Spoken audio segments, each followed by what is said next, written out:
So in this process, amongst everything else, there was a very funny question sort of thrown at me, saying, assume you've joined the organization, you're part of the organization, so on and so forth, and take this role. They talked about the role. So first of all, I didn't understand much about the role, by the way, at that time. I didn't really understand too much what a role meant to begin with.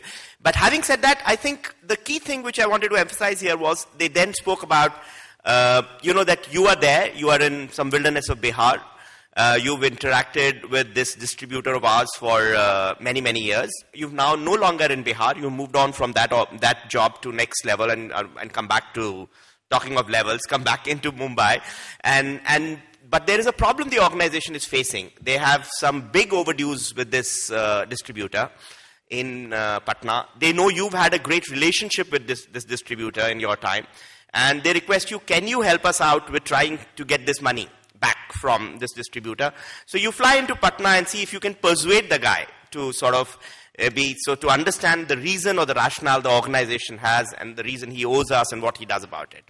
You land in Patna, you sort of have your first courtesy meeting with the guy, you meet up over dinner, let's say, and then as you go back to retire in your room, you find an envelope in your room. And the envelope contains cash worth 50,000 rupees. And what you needed to collect was somewhere in the vicinity of, let's say, 2.5 lakhs. 20 years back, these sums were quite reasonable. Today's day and age, they don't mean much, because I must tell you, we started with salaries sub 1,000 in those days, so these sums were quite substantial. And you could fly in less than 1,000 rupees in those days. So then they said, so what would be your response? So as a youngster, I was quite perplexed. I said, what are you talking about? I think, what is this question of having some money and all that? I just don't believe in it. This is nonsense and so on and so forth. So I got quite agitated and excited and sort of upset about the entire thing.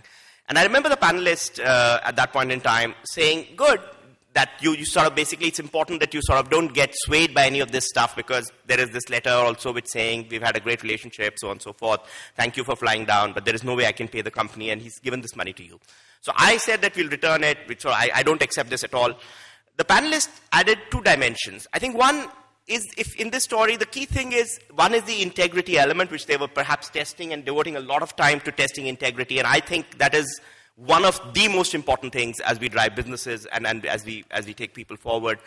The second thing, however, was a practical dimension added, saying that you could have taken the amount and deposited in the company's bank and saying that 50,000 is in, the balance, we can try and get it back. So I think there are 2 lessons here, the integrity, but also how can you bring in a little bit more practical aspects to the thing.